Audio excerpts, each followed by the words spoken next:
इन तीन अवस्थाओं में औलाद जरूर धोखा देती है, बच के रहना। दर्शक बंधुओं, आज मैं आपको उस कड़वे सच से रूबरू कराने जा रहा हूं जिससे हर माता पिता भागना चाहते हैं, मगर यह सच परछाई की तरह उनका पीछा करता है। आपने अक्सर देखा होगा कि जिन माँ बाप ने अपनी पूरी जवानी अपने बच्चों को पालने में लगा दी और अपना पेट काटकर जिन्होंने अपनी औलाद का भविष्य बनाया, अंत में वही औलाद उन्हें पहचानने से इनकार कर देती है। आखिर ऐसा क्यों होता है? वो बच्चा जो बचपन में अपनी माँ के आंचल के बिना एक पल भी नहीं रह सकता था, वो बड़ा होकर उसी माँ को वृद्धाश्रम का रास्ता क्यों दिखा देता है? वो बेटा जो पिता की उंगली पकड़कर चलना सीखता है, वो जवानी में उसी पिता पर हाथ क्यों उठा देता है? हमारे शास्त्रों में और गरुड़ पुराण में मनुष्य के जीवन की ऐसी तीन विशेष अवस्थाओं का वर्णन किया गया है। जब अपनी ही संतान अपने माता पिता को धोखा जरूर देती है, ये धोखा इतना भयानक होता है कि इंसान अंदर ही अंदर टूट जाता है। आज मैं आपको एक ऐसी कहानी सुनाने जा रहा हूं जो आपकी आंखों पर पड़ी माया की पट्टी को खोल देगी। यह कहानी आपको बताएगी कि वो तीन अवस्थाएं कौन सी है और कैसे एक समझदार इंसान समय रहते उनसे बच सकता है। मगर याद रखें कि यह केवल एक कहानी नहीं है, बल्कि यह जीवन का वह उपदेश है जो आपको आने वाले कल के अंधेरे से बचा सकता है। हमारे बुजुर्ग कहा करते थे कि ज्ञान की कथा को कभी भी अधूरा नहीं छोड़ना चाहिए। अधूरा ज्ञान और अधूरी कथा पाप के भागीदार बनाते हैं और इससे जीवन में भटकाव आता है। इसलिए मेरा आपसे निवेदन है कि इस पवित्र कथा को अंत तक पूरा सुनें, ताकि आप इस जीवन चक्र के रहस्य को समझ सकें और अपने बुढ़ापे को सुरक्षित कर सकें। तो आइए चलते हैं उस दौर में जब रिश्तों की अहमियत आज से कहीं ज्यादा हुआ करती थी। यह कहानी है भारतवर्ष के एक बहुत ही पुराने और छोटे से गांव अमरपुर की। अमरपुर एक ऐसा गांव था जो चारों तरफ से घने जंगलों और पहाड़ियों से घिरा हुआ था। गांव के बीचों बीच से एक पतली सी नदी बहती थी जिसका पानी कांच की तरह साफ था। मगर उस गांव की खूबसूरती के पीछे वहां के लोगों का कठोर संघर्ष छिपा था। वहां की जमीन पथरीली थी और खेती करना लोहे के चने चबाने जैसा था। इसी अमरपुर गांव के आखिरी छोर पर एक टूटी फूटी झोपड़ी थी। उस झोपड़ी की दीवारें कच्ची मिट्टी की थीं और छत पर सूखी घास फूस पड़ी थी जो बारिश के दिनों में अक्सर टपकती थी। इस झोपड़ी में रहता था धर्मपाल। धर्मपाल स्वभाव से बहुत ही सीधा, सरल और मेहनती किसान था। उसकी उम्र यही कोई 40-45 वर्ष रही होगी, मगर गरीबी और मेहनत ने उसके चेहरे पर समय से पहले ही झुर्रियां ला दी थी। उसका शरीर धूप में तपकर काला पड़ चुका था और हाथों में गट्टे पड़ गए थे। धर्मपाल के परिवार में उसकी पत्नी कौशल्या और उसका 10 साल का बेटा अर्जुन था। कौशल्या बहुत ही सुशील और पतिव्रता स्त्री थी। घर परिवार में रमकर रहती थी। एक दिन बहुत तेज धूप थी। धर्मपाल खेत में काम कर रहा था। काका ने कहा, धर्मपाल, इतनी धूप में मत काम कर, थोड़ी देर बाद कर लेना। धर्मपाल बोला, अगर मैं धूप से डर गया तो मेरा बेटा अनपढ़ रह जाएगा और मैं यह नहीं होने दे सकता। काका धर्मपाल की बात सुनकर चुप हो गए। वे जानते थे कि धर्मपाल अपने बेटे के लिए पागल है। गांव के लोग अक्सर धर्मपाल को समझाते थे कि बेटा तो बेटा होता है, इतना मोट ठीक नहीं। मगर धर्मपाल के लिए अर्जुन केवल बेटा नहीं, बल्कि उसकी उम्मीदों का सूरज था। शाम ढलने को आई। सूरज लाल होकर पहाड़ियों के पीछे छिपने लगा। धर्मपाल ने अपना काम खत्म किया। उसका पूरा शरीर दर्द से टूट रहा था। कमर सीधी करना भी मुश्किल हो रहा था। उसने अपनी कुदाल कंधे पर रखी और घर की तरफ चल पड़ा। रास्ते में उसे गांव का साहूकार लाला धनीराम मिला। लाला धनीराम गांव का सबसे अमीर और क्रूर आदमी था। उसकी बड़ी सी हवेली थी और गांव का हर दूसरा आदमी उसका कर्जदार था। लाला ने धर्मपाल को देखते ही अपनी मोटी मूंछों पर ताव दिया और कड़ी आवाज में बोला कि क्यों धर्मपाल, पुराना हिसाब कब चुकता करेगा? ब्याज पर ब्याज चढ़ता जा रहा है और तू है कि आंखें मूंदे बैठा है। अगर अगली अमावस तक तूने ब्याज के पैसे नहीं दिए तो तेरी यह जमीन मेरे नाम हो जाएगी, याद रखना। धर्मपाल के पैर वहीं ठिठक गए। उसके चेहरे का रंग उठ गया। उसने हाथ जोड़कर लाला से विनती की और कहा कि लाला जी, बस थोड़ी मोहलत और दे दीजिए। इस बार फसल अच्छी होने की उम्मीद है। जैसे ही फसल कटेगी मैं आपका एक एक पैसा चुका दूंगा। मेरे बेटे की पढ़ाई का सवाल है लाला जी, मेरी जमीन मत छीनिए। लाला ने एक व्यंग्य भरी हंसी हंसी और बोला कि पढ़ाई, अरे धर्मपाल, तू किसान है और तेरा बेटा भी किसान ही बनेगा। ये पढ़ाई लिखाई तो बड़े लोगों के चोंचले हैं। क्यों अपनी और अपने बेटे की जिंदगी खराब कर रहा है? उसे भी अपने साथ खेत में लगा दे, 2 पैसे घर में आएंगे। बेकार में उसे नवाब बनाने के सपने मत देख। इतना कहकर लाला अपनी बग्घी में बैठकर चला गया। धर्मपाल के दिल पर लाला की बातें तीर की तरह चुभी। उसकी आंखों में आंसू आ गए। क्या गरीब को सपने देखने का हक नहीं है? क्या किसान का बेटा हमेशा किसान ही रहेगा? उसने अपनी मुट्ठियां भींच ली। उसके अंदर एक ज्वाला धधक उठी। उसने मन ही मन कसम खाई कि चाहे मुझे अपनी खाल बेचनी पड़े, मगर मैं लाला के मुंह पर तमाचा मारूंगा। मैं अपने बेटे को इतना काबिले तारीफ बनाऊंगा कि एक दिन यही लाला मेरे बेटे के सामने झुककर सलाम करेगा। भारी कदमों से धर्मपाल घर पहुंचा। घर के बाहर तुलसी के चौरे के पास कौशल्या बैठी थी। अर्जुन लालटेन के पास बैठकर अपनी पुरानी फटी हुई किताबों को पढ़ रहा था। धर्मपाल को देखते ही अर्जुन दौड़कर उसके पास आया और उसके पैरों से लिपट गया। बोला कि पिताजी, आप आ गए। देखिए, मैंने आज गणित के सारे सवाल हल कर लिए। गुरुजी कह रहे थे कि मुझे शहर के विद्यालय में वजीफा मिल सकता है। धर्मपाल ने अपने मैले कुचैले हाथों से बेटे का सिर सहलाया। उसकी सारी थकान जैसे छूमंतर हो गई। उसने अर्जुन को गोद में उठा लिया और बोला कि शाबाश मेरे शेर, तू बस अपनी पढ़ाई पर ध्यान दे। पैसों की चिंता तू मत करना, तेरा बापू अभी जिंदा है। कौशल्या ने लोटा भरकर पानी दिया और धर्मपाल के पास बैठ गई। उसने देखा कि धर्मपाल का चेहरा उतरा हुआ है। वह पति के मन की बात बिना कहे समझ जाती थी। उसने धीरे से पूछा कि क्या बात है, आज आप बहुत परेशान लग रहे हैं। क्या लाला जी से मुलाकात हुई थी? धर्मपाल ने एक गहरी सांस छोड़ी और बोला कि हाँ कौशल्या, लाला अब हमारी जमीन हथियाना चाहता है। वह कहता है कि अर्जुन को खेत में लगा दो। वह कहता है कि गरीब के बच्चे अफसर नहीं बनते।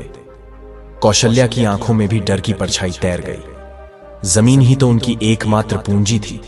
अगर जमीन चली गई तो वे खाएंगे क्या? मगर उसने खुद को संभाला और धर्मपाल का हाथ थामकर बोली कि आप हिम्मत मत हारिए। भगवान के घर देर है, अंधेर नहीं। हम और मेहनत करेंगे। मैं भी कल से जंगल जाकर लकड़ियां बीन कर लाऊंगी और बाजार में बेचूंगी। हम दोनों मिलकर लाला का कर्ज उतार देंगे और अर्जुन को पढ़ाएंगे भी। उस रात धर्मपाल को नींद नहीं आई। वह अपनी चारपाई पर करवटें बदलता रहा। छत की दरारों से चांद की रोशनी अंदर आ रही थी और अर्जुन के मासूम चेहरे पर पड़ रही थी। धर्मपाल उस चेहरे को एक तक देखता रहा। उसने सोचा कि यह बच्चा कितना मासूम है। इसे दुनिया की चालाकियों का पता नहीं है। इसे यह भी नहीं पता कि इसके पिता पर कितना कर्ज है। यह तो बस उड़ना चाहता है और मैं इसके पंख नहीं कटने दूंगा। सुबह होते ही धर्मपाल एक नए संकल्प के साथ उठा। उसने तय किया कि अब वह केवल अपने खेत में नहीं बल्कि गांव के दूसरे जमींदारों के खेतों में भी मजदूरी करेगा। उसने अपने शरीर को मशीन बना लिया। सुबह 4 बजे उठकर वह अपने खेत में काम करता, फिर दोपहर को दूसरे के खेतों में पसीना बहाता और रात को देर तक रस्सी बंटने का काम करता। उसे ना भूख की सुध थी ना प्यास की। उसका शरीर दिन ब दिन सूखता जा रहा था। हड्डियां दिखने लगी थी, आंखें अंदर धंस गई थी, मगर उसकी आंखों में जो चमक थी वह किसी योद्धा से कम नहीं थी। समय अपनी रफ्तार से बीतता गया। अर्जुन भी अब बड़ा हो रहा था। उसने गांव की 5वीं कक्षा पास कर ली थी और पूरे जिले में प्रथम आया था। यह खबर जब धर्मपाल को मिली तो वह खुशी से झूम उठा। वह दौड़ता हुआ पूरे गांव में मिठाई बांटने गया। उसने लाला धनीराम की हवेली के सामने से गुजरते हुए अपनी छाती चौड़ी कर ली। आज उसे लग रहा था कि उसने लाला को जवाब दे दिया है, मगर असली इम्तिहान तो अब शुरू होने वाला था। अर्जुन को आगे की पढ़ाई के लिए शहर भेजना था। शहर में रहने और खाने का खर्च बहुत ज्यादा था। धर्मपाल ने पिछले कई सालों में जो पाई पाई जोड़ी थी वह सब उसने गिनकर एक पोटली में बांध ली। फिर भी पैसे कम पड़ रहे थे। कौशल्या ने चुपचाप अपने शादी के कंगन, जो उसने संदूक में छिपाकर रखे थे और जो उसकी मां की आखिरी निशानी थी, निकालकर धर्मपाल के हाथों में रख दिए। धर्मपाल की आंखें भर आईं। उसने कहा कि कौशल्या, यह तुम्हारे कंगन है, यह तुम्हारी मां की निशानी है, मैं यह कैसे बेच सकता हूं? कौशल्या ने आंसुओं को पीते हुए मुस्कुराकर कहा कि गहने तो फिर बन जाएंगे, मगर बेटे का भविष्य और समय लौट कर नहीं आएगा। आप संकोच मत कीजिए, इन्हें बेच दीजिए और अर्जुन का दाखिला शहर के सबसे अच्छे विद्यालय में करवा दीजिए। धर्मपाल का कलेजा मुंह को आ गया। उसने कांपते हाथों से वो कंगन लिए। उसे लगा कि वो कंगन नहीं बल्कि कौशल्या का कलेजा अपने हाथ में लिए हुए हैं। एक माता और पिता अपने बच्चे के लिए किस हद तक जा सकते हैं, यह उसका जीता जागता सबूत था। वे अपना वर्तमान जला रहे थे ताकि उनके बेटे का भविष्य रोशन हो सके। अगले दिन सुबह सवेरे धर्मपाल और अर्जुन शहर के लिए निकले। गांव के बस अड्डे पर कौशल्या खड़ी थी। उसने अर्जुन का माथा चूमा, उसे दही चीनी खिलाई और कहा कि बेटा, शहर जाकर चकाचौंध में खो मत जाना। याद रखना कि तेरे पिता ने तेरे लिए अपना खून पसीना एक किया है। कभी कोई ऐसा काम मत करना जिससे उनकी गर्दन झुक जाए। अर्जुन ने मां के पैर छुए और वचन दिया कि मां, मैं तुम्हारा और बाबूजी का सिर कभी झुकने नहीं दूंगा। मैं खूब पढ़ूंगा और बड़ा अफसर बनकर लौटूंगा। फिर तुम्हें कभी काम नहीं करना पड़ेगा। मैं तुम्हें रानी बनाकर रखूंगा। बस चल पड़ी और धूल का एक गुबार उड़ा। कौशल्या तब तक उस बस को देखती रही जब तक वो आंखों से ओझल नहीं हो गई। उसे क्या पता था कि यह बस उसके बेटे को उससे बहुत दूर ले जा रही है, इतना दूर कि शायद फिर वो अर्जुन कभी लौट कर नहीं आएगा जो आज जा रहा है। शहर की हवा में ऐसा नशा होता है जो रिश्तों की डोर को कमजोर कर देता है। धर्मपाल अर्जुन को शहर के छात्रावास में छोड़कर वापस आ गया। घर अब सूना हो गया था। कौशल्या और धर्मपाल दोनों को घर खाने को दौड़ता था, मगर वे एक दूसरे को डांट से बंधाते कि यह सब अर्जुन की भलाई के लिए है। धर्मपाल अब और भी ज्यादा खटने लगा था, क्योंकि शहर से हर महीने खर्चे की चिट्ठी आ जाती थी। कभी किताबों के पैसे, कभी कपड़ों के पैसे, कभी परीक्षा की फीस। धर्मपाल की कमर झुक गई थी, बाल सफेद हो गए थे, मगर वो हर महीने की पहली तारीख को मनी ऑर्डर करना नहीं भूलता था। उधर शहर में अर्जुन एक नई दुनिया देख रहा था। वहां बड़ी बड़ी इमारतें थीं, चमचमाती गाड़ियां थीं और तरह तरह के लोग थे। शुरू शुरू में तो अर्जुन को गांव की बहुत याद आती थी। उसे मां के हाथ की रोटियां याद आती थी, पिता का स्नेह याद आता था। वह मन लगाकर पढ़ता था। मगर धीरे धीरे जैसे जैसे समय बीतता गया, उसके नए दोस्त बनने लगे। शहर के अमीर लड़कों के साथ उसकी उठना बैठना शुरू हो गया। दोस्तों, ये वही पहला पड़ाव है जहां से बदलाव की शुरुआत होती है। संगत का असर इंसान को बदल देता है। अर्जुन ने देखा कि उसके दोस्त महंगे कपड़े पहनते हैं, होटलों में खाना खाते हैं और मजे करते हैं। उसके मन में भी हीन भावना जन्म लेने लगी। उसे अपने सीधे सादे कपड़ों और अपनी गरीबी पर शर्म आने लगी। जब उसके दोस्त उससे उसके पिता के बारे में पूछते तो वह झूठ बोल देता कि मेरे पिताजी गांव के जमींदार हैं। उसे यह बताने में शर्म महसूस होने लगी कि उसके पिता एक गरीब किसान हैं जो दूसरों के खेतों में मजदूरी करते हैं। यहीं से उस धोखे की नींव पड़नी शुरू हो गई जिसका जिक्र मैंने शुरुआत में किया था। इंसान जब अपनी जड़ों को छिपाने लगता है तो समझ लीजिए कि वह पतन की ओर बढ़ रहा है। धर्मपाल वहां गांव में भूखा सो रहा था ताकि बेटा शहर में पेट भर सके, और यहां बेटा अपने पिता की पहचान छिपा रहा था। एक बार की बात है, दिवाली का त्योहार आने वाला था। गांव में कौशल्या ने बड़े चाव से अर्जुन के लिए लड्डू बनाए थे। धर्मपाल ने सोचा कि इस बार वो खुद शहर जाकर अर्जुन को मिलकर आएगा और उसे सरप्राइज देगा। उसने अपनी पुरानी धोती पहनी, सिर पर साफा बांधा और कंधे पर लड्डुओं की पोटली लटकाकर शहर के लिए निकल पड़ा। वो बहुत खुश था। उसका बेटा बड़ा हो गया होगा। वह मन ही मन सोच रहा था कि अर्जुन उसे देखकर कितना खुश होगा। मगर धर्मपाल को यह अंदाजा नहीं था कि शहर की हवा उसके बेटे को कितना बदल चुकी है। वो सीधा अर्जुन के कॉलेज पहुंच गया। वहां लड़कों की भीड़ थी, सब हंसी मजाक कर रहे थे। धर्मपाल ने वहां एक चपरासी से पूछा और अर्जुन के कमरे की तरफ बढ़ा। जैसे ही वह बरामदे में पहुंचा, उसने देखा कि अर्जुन अपने कुछ दोस्तों के साथ खड़ा हंस रहा है। धर्मपाल की आंखों में चमक आ गई। उसने जोर से आवाज लगाई, अर्जुन बेटा। अर्जुन ने मुड़कर देखा। सामने उसके पिता खड़े थे। वही मैली धोती, वही फटा हुआ कुर्ता और पैरों में टूटी हुई चप्पल। अर्जुन के दोस्तों ने धर्मपाल को देखा और हंसने लगे। एक दोस्त ने पूछा, अरे अर्जुन, ये देहाती कौन है जो तुझे बेटा बुला रहा है? क्या यह तेरे गांव का नौकर है? दोस्तों, अर्जुन के दोस्तों ने जब धर्मपाल की वेशभूषा का मजाक उड़ाया और पूछा कि क्या यह तुम्हारे गांव का नौकर है, तो वहां एक पल के लिए सन्नाटा छा गया। धर्मपाल की बूढ़ी और उम्मीद भरी आंखें अपने बेटे के चेहरे पर टिकी थीं। उसे पूरा विश्वास था कि अभी उसका अर्जुन आगे बढ़कर उसके पैर छुएगा और गर्व से कहेगा कि नहीं, ये नौकर नहीं बल्कि मेरे भगवान हैं, मेरे पिता हैं, जिन्होंने अपना खून जलाकर मुझे यहां तक पहुंचाया है। धर्मपाल का दिल जोर जोर से धड़क रहा था। वह अपने बेटे को गले लगाने के लिए बाहें फैलाने ही वाला था, लेकिन तभी अर्जुन ने वो शब्द कहे जिसने धर्मपाल की आत्मा को हमेशा के लिए छलनी कर दिया। अर्जुन ने अपनी नजरें चुराते हुए लापरवाही से कहा, हाँ, ये मेरे गांव का एक मजदूर है। घर से मेरी मां ने कुछ सामान भिजवाया था, वहीं देने आया है।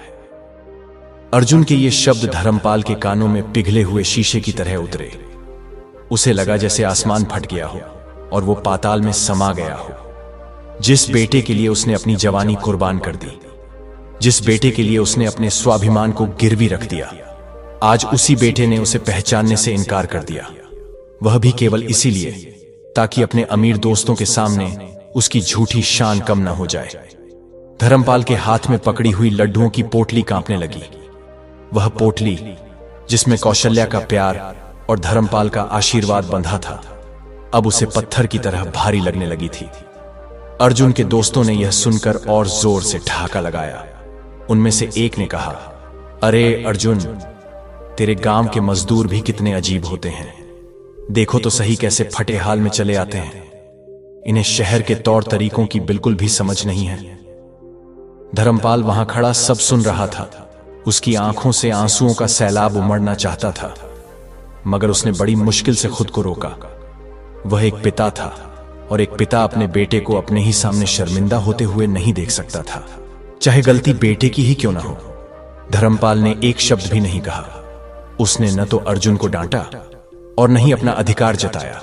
उसने चुपचाप वो लड्डुओं की पोटली वहीं पास में पड़ी एक बेंच पर रख दी। उसकी आंखों में एक मूक वेदना थी जिसे अगर पत्थर भी देख लेता तो पिघल जाता।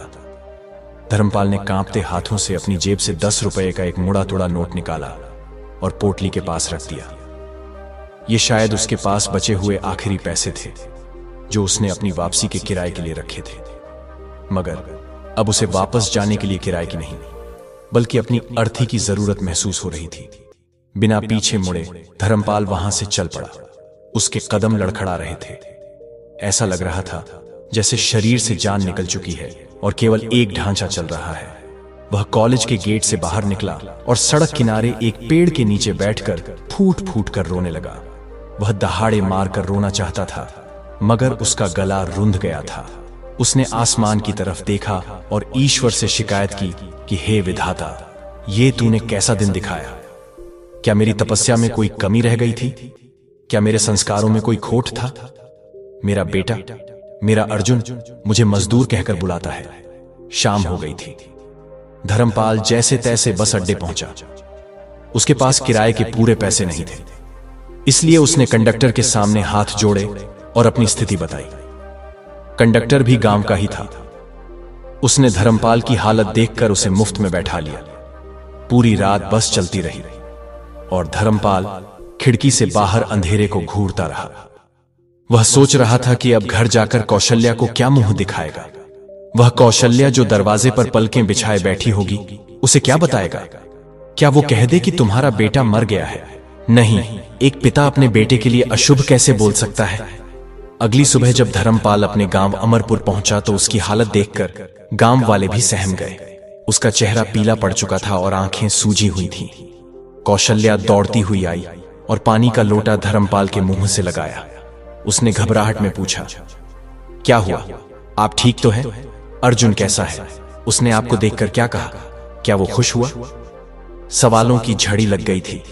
धर्मपाल ने कौशल्या की आंखों में देखा। उन आंखों में इतनी उम्मीद थी कि धर्मपाल का सच बोलने का साहस नहीं हुआ। उसने सोचा कि अगर मैंने कौशल्या को सच बता दिया कि उसके बेटे ने मुझे पहचानने से इनकार कर दिया है तो ये मर जाएगी। इसका दिल यह सदमा बर्दाश्त नहीं कर पाएगा। इसलिए धर्मपाल ने अपने जीवन का सबसे भारी झूठ बोला। उसने मुस्कुराने की एक नाकाम कोशिश की और कहा, अरे पगली, मैं बिल्कुल ठीक हूं, बस सफर की थकान है। और हमारा अर्जुन, वो तो अब बहुत बड़ा साहब बन गया है। उसके पास सिर उठाने की भी फुर्सत नहीं है। बहुत सारे लोग उसके आगे पीछे घूमते रहते हैं। उसने मुझे देखा तो बहुत खुश हुआ, मगर काम इतना ज्यादा था कि ज्यादा बात नहीं कर पाया। उसने तुम्हारे हाथ के लड्डू बहुत चाव से खाए और कहा है कि अम्मा को कहना मैं जल्द ही आऊंगा। कौशल्या का चेहरा खुशी से खिल उठा। उसने पल्लू से अपनी आंखें पोंछी और बोली, मैं जानती थी, मेरा बेटा लाखों में एक है। भगवान उसे बुरी नजर से बचाए। धर्मपाल ने अपना सिर झुका लिया ताकि कौशल्या उसकी आंखों में छिपे उस दर्द को न देख सके जो उसे अंदर ही अंदर खाए जा रहा था। दोस्तों, यह जीवन की वह पहली अवस्था है जब औलाद धोखा देती है, जब जवानी का नशा और बाहरी दुनिया की चमक दमक औलाद की आंखों को अंधा कर देती है। इस अवस्था में बच्चे को अपने माता पिता का सीधापन और उनका गमवई अंदाज शर्मिंदगी का कारण लगने लगता है। वे भूल जाते हैं कि जिस कीचड़ से कमल खिला है, उस कीचड़ का सम्मान करना कमल का धर्म है। समय का पहिया अपनी गति से घूमता रहा। अर्जुन की पढ़ाई पूरी हो गई। उसे शहर में ही एक बहुत बड़ी सरकारी नौकरी मिल गई। वह अब एक बड़ा अधिकारी बन चुका था। उसके पास सरकारी गाड़ी थी, रहने को बड़ा बंगला था और नौकर चाकर थे। गांव में जब यह खबर पहुंची तो पूरे गांव में जश्न मनाया गया। धर्मपाल और कौशल्या का सीना गर्व से चौड़ा हो गया। उन्हें लगा कि अब उनके बुरे दिन खत्म हो गए। अब उनका बेटा उन्हें पालकी में बिठाकर शहर ले जाएगा। लेकिन हुआ इसके बिल्कुल विपरीत। नौकरी मिलने के बाद अर्जुन का आना जाना और भी कम हो गया। पहले वह महीने 2 महीने में एक बार पत्र लिख देता था, अब वह भी बंद हो गया। कभी कभार मनीषा डरा जाता था, मगर उसके साथ कोई संदेश नहीं होता था। बस रूखे सूखे पैसे होते थे, जैसे कोई किसी भिखारी को भीख दे रहा हो। धर्मपाल और कौशल्या उन पैसों को हाथ भी नहीं लगाते थे। वे तो बस अपने बेटे की एक झलक पाने को तरस रहे थे। कौशल्या अब अक्सर बीमार रहने लगी थी। बेटे के वियोग ने उसे अंदर से तोड़ दिया था। वह घंटों दरवाजे पर बैठी रहती और हर आने जाने वाले से पूछती कि क्या शहर से कोई खबर आई है। धर्मपाल उसे समझाता कि बड़े लोगों के पास समय कम होता है, तुम धीरज रखो। मगर धीरज का बांध अब टूटने लगा था। फिर एक दिन डाकिया एक चिट्ठी लेकर आया। कौशल्या और धर्मपाल की खुशी का ठिकाना नहीं रहा। धर्मपाल ने कांपते हाथों से चिट्ठी खोली। वह पढ़ना नहीं जानता था, इसलिए वो दौड़कर गांव के मास्टर जी के पास गया। मास्टर जी ने चिट्ठी पढ़ी। चिट्ठी में लिखा था, पूज्य पिताजी, आपको जानकर खुशी होगी कि मेरी नौकरी पक्की हो गई है। मैंने अपने लिए एक जीवन साथी भी चुन लिया है।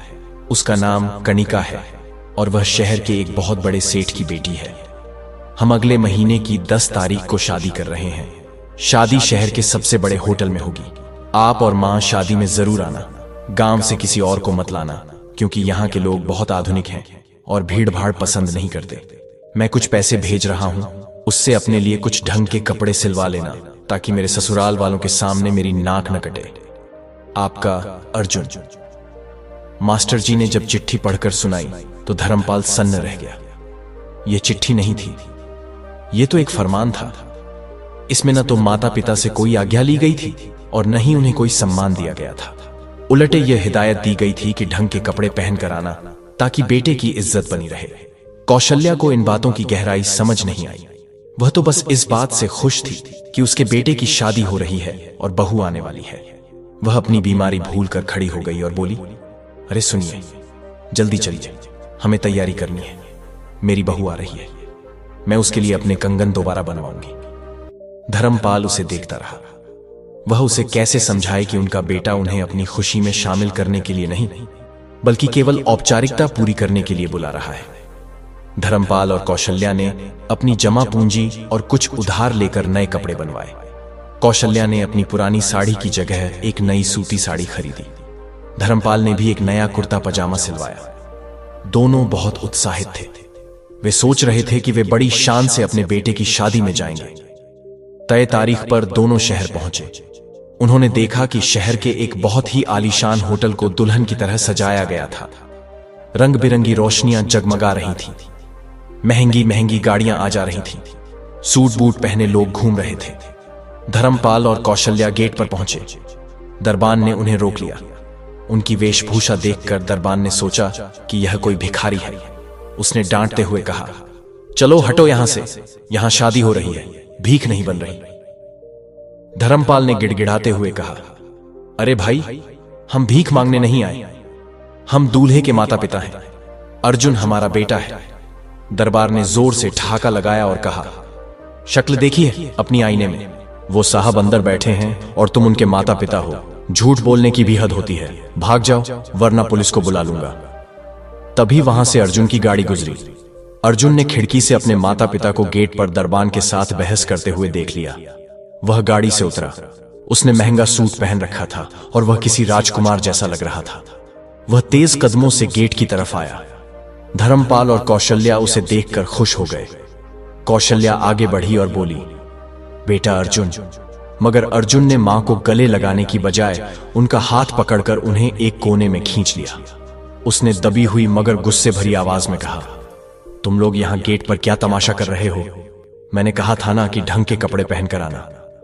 यह क्या पहन रखा है और दरबान से क्यों उलझ रहे हो? धर्मपाल की आंखों में आंसू आ गए।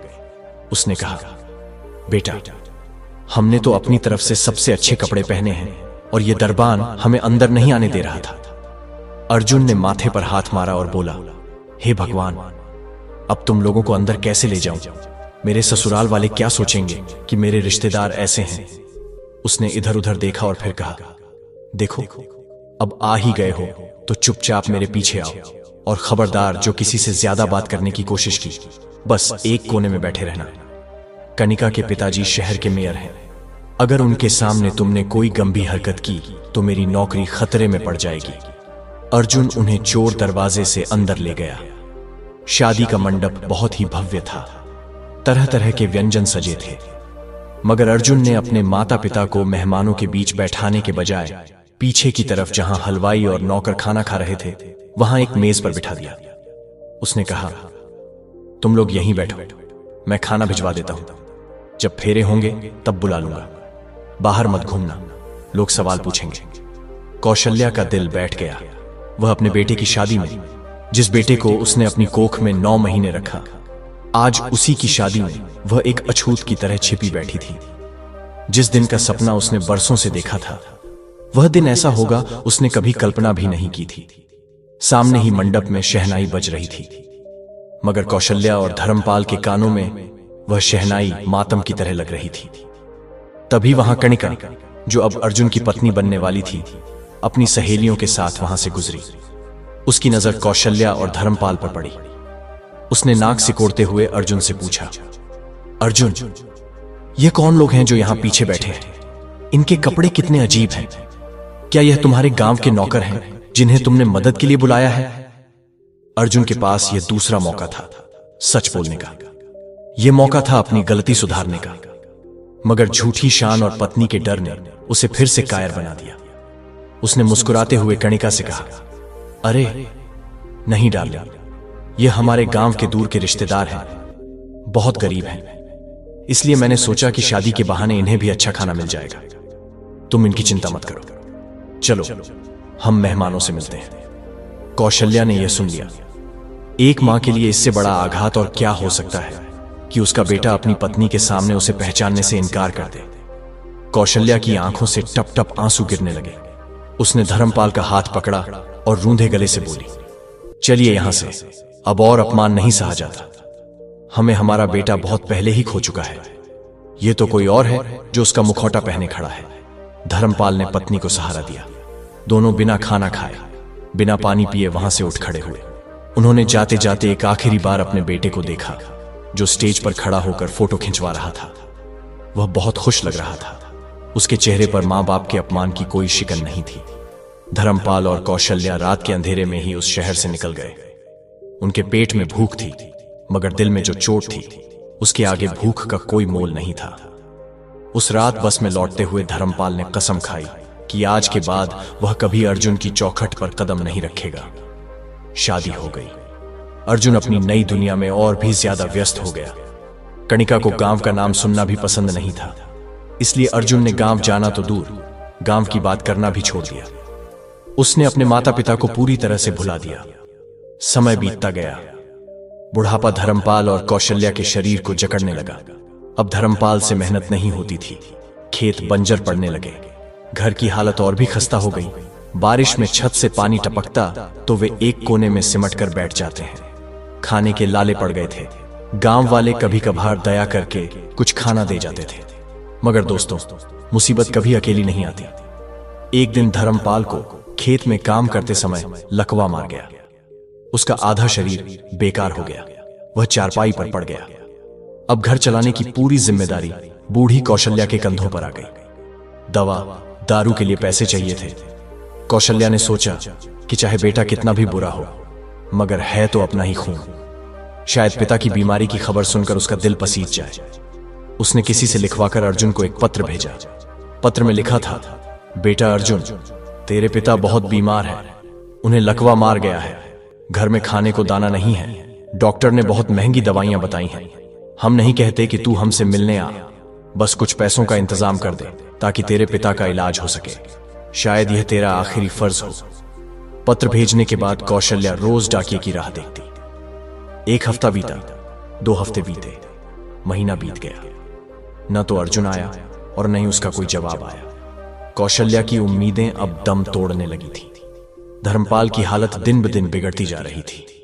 लकवा मारने के कारण उनका शरीर बिल्कुल लाचार हो गया था। वे न खुद उठ सकते थे, न बैठ सकते थे। उनकी जुबान भी लड़खड़ाने लगी थी। वे कुछ बोलना चाहते थे, मगर मुंह से केवल ऊ ऊ की आवाज निकलती थी और आंखों से आंसू बहने लगते थे। घर में अनाज का एक दाना नहीं बचा था।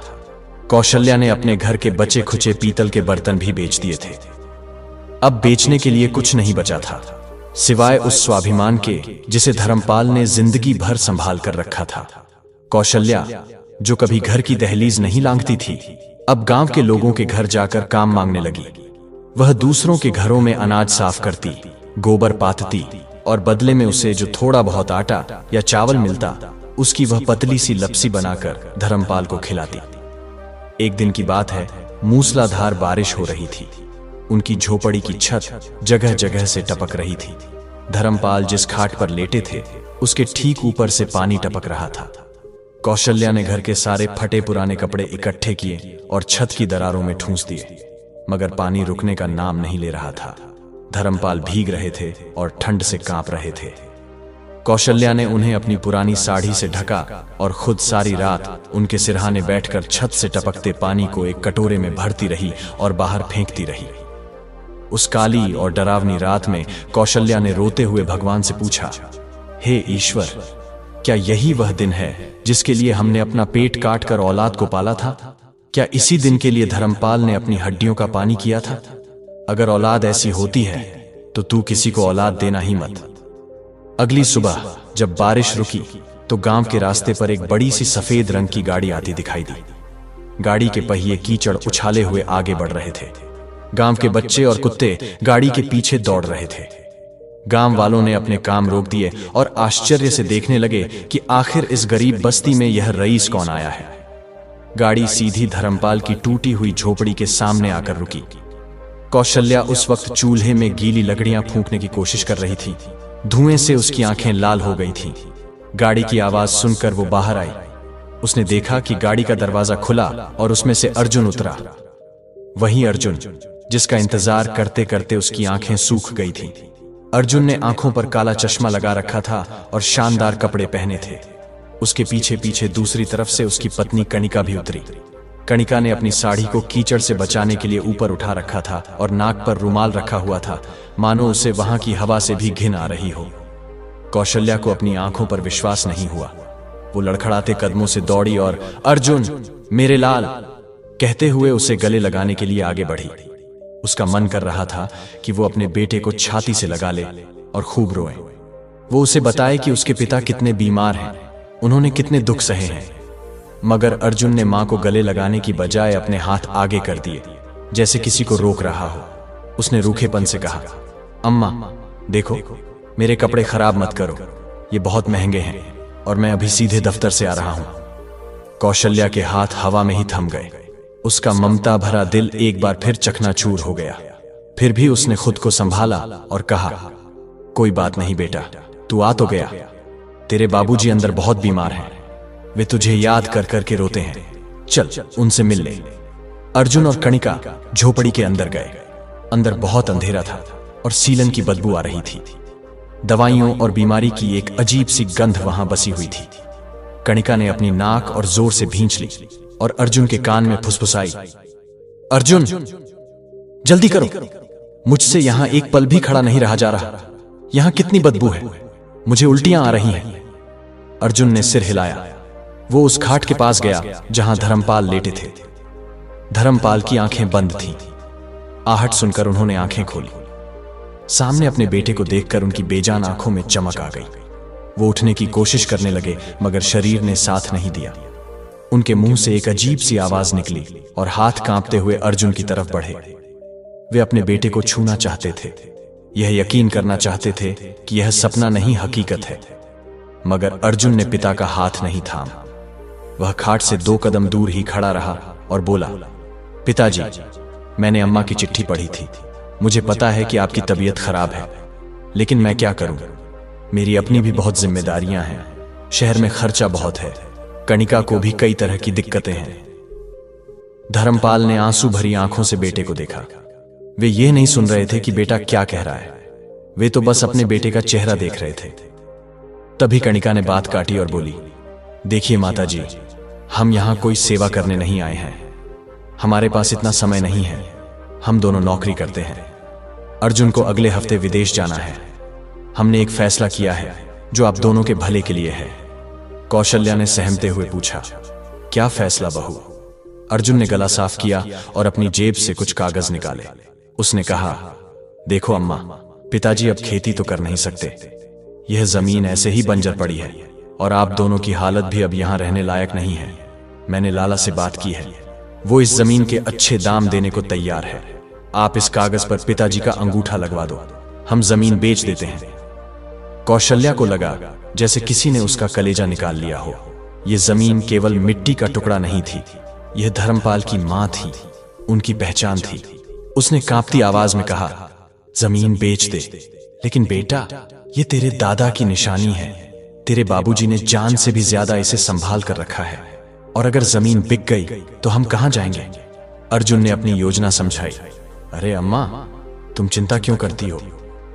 जमीन बेचकर जो पैसा मिलेगा उससे मैं पिताजी का बड़े अस्पताल में इलाज करवाऊंगा।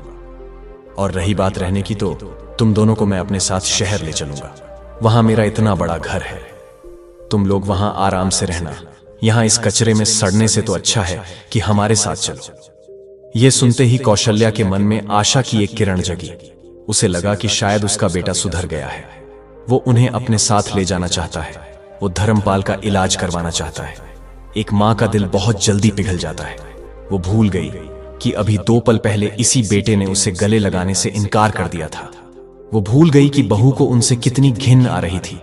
उसे बस यह दिखाई दिया कि अब उसके पति का इलाज हो सकेगा और वे अपने बेटे के पास रह सकेंगे।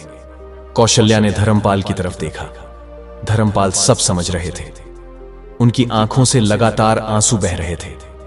वे अपना सिरना में हिला रहे थे। वे जानते थे कि जमीन बेचना मतलब अपनी जड़ें काट देना है। वे जानते थे कि शहर में उनका क्या हाल होगा, मगर वे लाचार थे। वे बोल नहीं सकते थे, विरोध नहीं कर सकते थे। अर्जुन ने देखा कि पिताजी मान नहीं रहे हैं। उसने थोड़ा भावनात्मक नाटक किया। वह घुटनों पर बैठ गया, मगर जमीन पर नहीं, एक पुरानी पीढ़ी पर, और बोला, पिताजी, क्या आपको अपने बेटे पर भरोसा नहीं है? मैं आपका बेटा हूं। क्या मैं आपका बुरा चाहूंगा? देखिए, आपकी हालत क्या हो गई है। अगर इलाज नहीं मिला तो आप नहीं बचेंगे, और अगर आपको कुछ हो गया तो अम्मा का क्या होगा? क्या आप चाहते हैं कि अम्मा आपके बाद दर दर की ठोकरें खाएं? मेरे साथ चलिए, मैं आप दोनों को रानी और राजा की तरह रखूंगा। अर्जुन की बातों ने धर्मपाल को कमजोर कर दिया। पत्नी के भविष्य की चिंता ने उन्हें तोड़ दिया। उन्होंने सोचा कि शायद अर्जुन सच कह रहा हो। शायद मरने से पहले बेटे के घर का सुख मिल जाए। उन्होंने कांपते हुए अपना अंगूठा उठाया। अर्जुन ने तुरंत एक कागज की डिब्बी निकाली, धर्मपाल का अंगूठा उसमें डुबोया और उन कागजों पर छाप ले ली। अंगूठा लगते ही अर्जुन के चेहरे पर एक कुटिल मुस्कान आ गई। उसने तुरंत कागज समेटे और कणिका को पकड़ा दिया। कणिका के चेहरे पर भी विजय की मुस्कान थी। अब जमीन उनकी थी। अब धर्मपाल और कौशल्या के पास अपना कहने को कुछ नहीं था। वे पूरी तरह से अपने बेटे की दया पर निर्भर थे।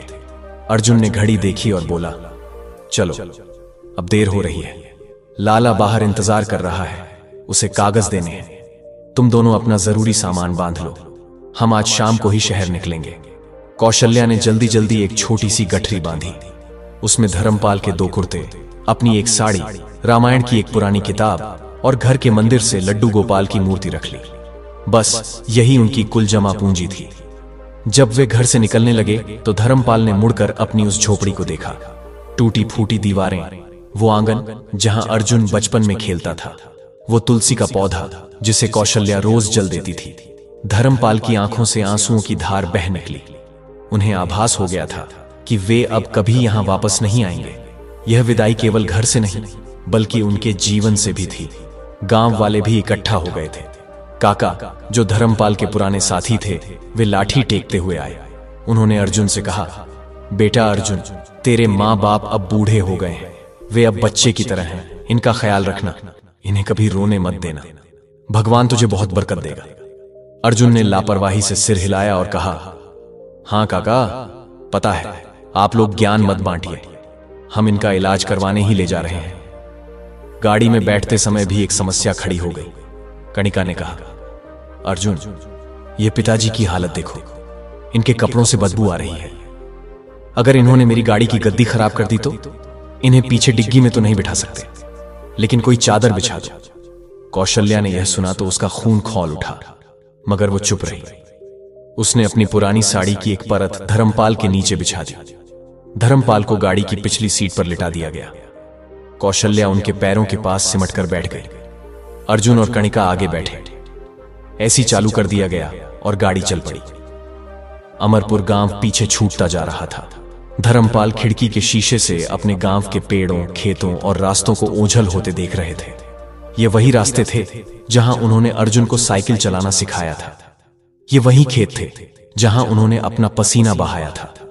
आज सब कुछ पराया हो गया था। रास्ते भर अर्जुन और कणिका आपस में अंग्रेजी में बातें करते रहे और हंसते रहे। कौशल्या को उनकी भाषा समझ नहीं आ रही थी, मगर उनके लहजे से लग रहा था कि वे बहुत खुश हैं। वे शायद उन पैसों की बात कर रहे थे जो जमीन बेचकर मिलने वाले थे। कौशल्या को प्यास लगी थी, मगर उसने संकोच के मारे पानी नहीं मांगा। उसे डर था कि कहीं कणिका फिर से नाराज न हो जाए। 4-5 घंटे के सफर के बाद रात को गाड़ी शहर पहुंची। शहर की चकाचौंध देखकर कौशल्या की आंखें चौंधिया गईं। चारों तरफ ऊंची ऊंची इमारतें और रोशनी ही रोशनी थी। गाड़ी एक बहुत बड़ी इमारत के सामने रुकी। अर्जुन ने कहा, लो, आ गए हम, उतरो। कौशल्या ने धर्मपाल को सहारा देकर उतारा। उसने देखा कि यह अर्जुन का बंगला नहीं था। यह तो कोई बहुत ऊंची इमारत थी जिसमें कबूतर के दरबों की तरह छोटे छोटे घर बने थे। अर्जुन उन्हें लिफ्ट से 10वीं मंजिल पर ले गया। वहां उसने एक दरवाजे की घंटी बजाई। दरवाजा एक नौकर ने खोला। अर्जुन उन्हें अंदर ले गया। घर वाकई बहुत सुंदर था। सोफे, पर्दे, झूमर, सब कुछ कीमती था। कौशल्या को लगा कि शायद भगवान ने उनकी सुन ली है, मगर उनका यह भ्रम बहुत जल्दी टूट गया। अर्जुन उन्हें घर के अंदर नहीं बल्कि रसोई के पास बने एक छोटे से स्टोर रूम की तरफ ले गया। वह कमरा इतना छोटा था कि उसमें एक खाट भी मुश्किल से आती थी। वहां घर का फालतू सामान, पुराने अखबार और टूटी कुर्सियां पड़ी थीं। अर्जुन ने कहा, फिलहाल तुम लोग यही रहो। पिताजी की हालत ऐसी है कि उन्हें ड्राइंग रूम या गेस्ट रूम में नहीं रखा जा सकता। वहां मेहमान आते हैं, बदबू फैलेगी तो अच्छा नहीं लगेगा। यहां हवा आती रहेगी। मैं नौकर से कहकर यहां एक गद्दा लगवा देता हूं। कौशल्या सन्न रह गई। उसने दबी जुबान में पूछा, बेटा, यह तो कोठरी है। तेरे बाबूजी को खुली हवा की आदत है, यहां तो उनका दम घुट जाएगा। कणिका ने तुरंत तेवर दिखाए। माताजी, शहर में इतनी जगह मिलना भी बहुत बड़ी बात है। लाखों रुपए का फ्लैट है ये। अगर आपको पसंद नहीं है तो सड़क पर रह लीजिए। नखरे तो ऐसे दिखा रही हैं जैसे महल छोड़कर आए हों। कौशल्या चुप हो गई। उसने धर्मपाल की तरफ देखा। धर्मपाल की आंखें बंद थीं, जैसे उन्होंने समझौता कर लिया हो कि अब नर्क ही उनकी नियति है। नौकर ने जमीन पर एक पुराना गद्दा बिछा दिया। कौशल्या ने बड़ी मुश्किल से धर्मपाल को उस पर लिटाया। उस रात उन्हें खाने में बची हुई सूखी रोटियां और थोड़ी सी दाल मिली। अर्जुन और कणिका अपने कमरे में ऐसी चलाकर सो गए, और यहां उस बंद कोठरी में कौशल्या अपने लकवाग्रस्त पति के ऊपर हाथ का पंखा झलती रही। यहीं से शुरू हुई उनकी असली परीक्षा। ये जीवन की वह दूसरी अवस्था थी जहां गृहस्थी और पत्नी के मोह में इंसान अपने माँ बाप को घर के कोने में पड़ा हुआ फालतू सामान समझ लेता है। अर्जुन ने जमीन तो हथिया ली थी, मगर अब उसे अपने माँ बाप बोझ लगने लगे थे। उसे इंतजार था कि कब यह बोझ उसके कंधों से उतरे, मगर दोस्तों, नियति का खेल अभी बाकी था। अगले कुछ दिनों में जो होने वाला था वह किसी भी इंसान की रूह कंपा देगा। अर्जुन ने एक ऐसी चाल चली थी जिसके बारे में कौशल्या सोच भी नहीं सकती थी। उस बंद और अंधेरी कोठरी में दिन कैसे बीत रहे थे और रात कब हो रही थी, इसका अंदाजा लगाना भी मुश्किल था। कौशल्या और धर्मपाल के लिए समय जैसे ठहर गया था। वह कमरा जिसे अर्जुन ने स्टोर रूम कहा था, असल में वह किसी काल कोठरी से कम नहीं था। वहां हवा आने के लिए केवल एक छोटी सी खिड़की थी जो इमारत के पीछे की गंदी नाली की तरफ खुलती थी। वहां से हर वक्त सड़ांध और मच्छरों का झुंड अंदर आता रहता था। धर्मपाल का शरीर लकवे के कारण पहले ही कमजोर था। अब इस गंदगी और घुटन ने उनकी हालत और भी खराब कर दी थी। उनके शरीर पर जगह जगह घाव होने लगे थे, क्योंकि वह एक ही करवट लेटे रहते थे और गद्दा बदलने वाला कोई नहीं था। कौशल्या, जो कभी पूरे घर को संभालती थी, आज अपने पति की बेबसी देखकर खून के आंसू रोती थी। वह दिन भर धर्मपाल के पास बैठी पंखा झलती रहती। जब धर्मपाल को शौच या लघु शंका होती तो कौशल्या ही बड़ी मुश्किल से उन्हें साफ करती। एक बूढ़ी और कमजोर औरत के लिए एक भारी भरकम पुरुष को उठाना और साफ करना कितना कठिन होता है, ये केवल वही जानती थी। मगर उसकी कमर झुक गई थी, हाथों में कंपन था। फिर भी पति की सेवा में उसने कोई कमी नहीं छोड़ी थी। अर्जुन और कणिका का व्यवहार दिन ब दिन और भी क्रूर होता जा रहा था। सुबह एक नौकर आकर स्टील की थाली में 2 रूखी रोटियां और पानी जैसी दाल पटक कर चला जाता। कभी कभी तो चाय तक नसीब नहीं होती थी।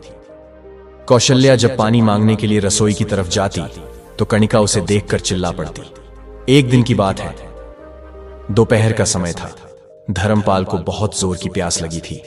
उनका गला सूख रहा था और वे पानी पानी चिल्लाने की कोशिश कर रहे थे। कौशल्या ने देखा कि जग में पानी खत्म हो गया है। वह डरते डरते रसोई की तरफ गई। वहां कणिका अपनी सहेलियों के साथ बैठी हंस रही थी और मेज पर तरह तरह के फल और मिठाइयां सजी थीं। कौशल्या को देखते ही कणिका की हंसी गायब हो गई। उसने अपनी सहेलियों के सामने नाक सिकोड़ी और बोली, लो, आ गई महारानी, अब फिर कुछ मांगने आई होगी। हे भगवान, इस बुढ़िया ने तो नाक में दम कर रखा है। कौशल्या ने हाथ जोड़कर कहा, बहू, वह तुम्हारे ससुर जी को बहुत प्यास लगी है, थोड़ा पानी मिल जाता तो। कणिका ने गुस्से में एक प्लास्टिक की बोतल कौशल्या की तरफ फेंकी और बोली, लो और दफा हो जाओ यहां से। और सुनो, खबरदार, जो बाहर आई, मेरी सहेलियां बैठी हैं, घर में बीमारी की बदबू मत फैलाओ। कौशल्या ने वह बोतल उठाई।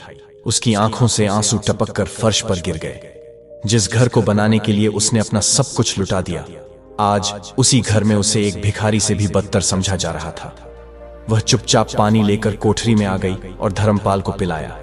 धर्मपाल की आंखों में एक सवाल था, क्या यही मेरा अर्जुन है? शाम को जब अर्जुन दफ्तर से लौटा तो कणिका ने रोने का नाटक शुरू कर दिया। उसने अर्जुन से कहा, अर्जुन, अब मुझसे बर्दाश्त नहीं होता। तुम्हारे माता पिता ने मेरा जीना हराम कर दिया है, पूरा घर अस्पताल बना रखा है। आज मेरी सहेलियां आई थीं, उनके सामने मुझे इतनी शर्मिंदगी उठानी पड़ी। उस बुढ़िया के कपड़ों से बदबू आती है। अगर यह दोनों यहां रहे तो मैं ये घर छोड़कर चली जाऊंगी। अर्जुन, जो दिन भर की थकान के बाद घर लौटा था, यह सुनकर आग बबूला हो गया। वह सीधा उस कोठरी में गया। वहां कौशल्या धर्मपाल के पैरों में तेल लगा रही थी। अर्जुन ने दरवाजे पर लात मारी और चिल्लाया, अम्मा, तुम लोगों को चैन नहीं है क्या? मैंने तुम्हें यहां रहने के लिए छत दी, खाना दे रहा हूं, फिर भी तुम मेरी नाक कटवाने पर तुली हो। कणिका परेशान हो गई है तुम लोगों से। कौशल्या ने कांपते हुए कहा, बेटा, हम तो इस कमरे से बाहर भी नहीं निकलते। आज बस पानी लेने गई थी और तूने तो कहा था कि तू अपने बाबूजी का इलाज करवाएगा। वैद्य को कब लाएगा बेटा? इनका दर्द बढ़ता जा रहा है। अर्जुन ने झल्लाते हुए कहा, इलाज?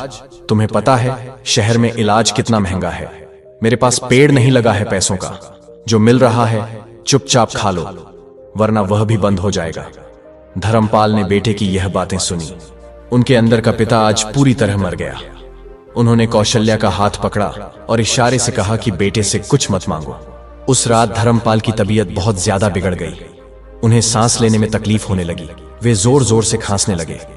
उनकी खांसी की आवाज बंद कोठरी से बाहर ड्राइंग रूम तक जा रही थी, जहां अर्जुन और कणिका टीवी देख रहे थे। कणिका ने टीवी की आवाज बढ़ा दी ताकि ससुर की खांसी की आवाज न आए, मगर खांसी रुकने का नाम नहीं ले रही थी। अंत में अर्जुन गुस्से में उठा। उसने एक फैसला कर लिया था। उसने कणिका से कहा, तुम ठीक कहती हो कणिका, अब पानी सिर से ऊपर जा चुका है। इनका यहां रहना मुमकिन नहीं है। मैं कल ही इनका इंतजाम करता हूं। अगली सुबह अर्जुन बहुत जल्दी उठ गया। उसका व्यवहार अचानक बदल गया था। वह कोठरी में आया और बहुत ही नर्म आवाज में बोला, अम्मा, पिताजी, तैयार हो जाओ। मैंने शहर के सबसे बड़े चिकित्सालय में बात की है। वहां बहुत बड़े वैद्य हैं जो पिताजी का इलाज करेंगे। वहां रहने की भी बहुत अच्छी व्यवस्था है। मैं आज ही तुम दोनों को वहां भर्ती करवा देता हूं। कुछ ही दिनों में पिताजी बिल्कुल ठीक हो जाएंगे। कौशल्या के भोले मन ने फिर धोखा खाया। उसे लगा कि शायद कल रात की बीमारी देखकर बेटे का दिल पसीज गया है। वह खुश हो गई। उसने जल्दी जल्दी अपना सामान समेटा। उसने धर्मपाल से कहा, सुनिए, देखा आपने, हमारा अर्जुन कितना अच्छा है। वह हमें बड़े अस्पताल ले जा रहा है। अब आप जल्दी ठीक हो जाएंगे, फिर हम गांव वापस चलेंगे। धर्मपाल हालांकि कुछ बोल नहीं पा रहे थे, मगर उनकी छठी इंद्रिय कह रही थी कि कुछ अनर्थ होने वाला है। बेटे की आंखों में वह अपनापन नहीं था, बल्कि एक छुटकारा पाने की जल्दी थी। अर्जुन ने धर्मपाल को गाड़ी में बिठाया। कौशल्या भी बैठ गई। कणिका बालकनी से खड़ी होकर देख रही थी। उसके चेहरे पर एक विजय की मुस्कान थी। उसने हाथ हिलाकर इशारा किया, जैसे कह रही हो कि बला टली। गाड़ी शहर की भीड़ भाड़ से दूर जाने लगी। कौशल्या ने पूछा, बेटा, अस्पताल कितना दूर है? अर्जुन ने रूखेपन से जवाब दिया, बस पहुंच गए अम्मा। शहर के बाहर है, वहां खुली हवा है, शांति है। करीब 2 घंटे बाद गाड़ी एक सुनसान इलाके में पहुंची।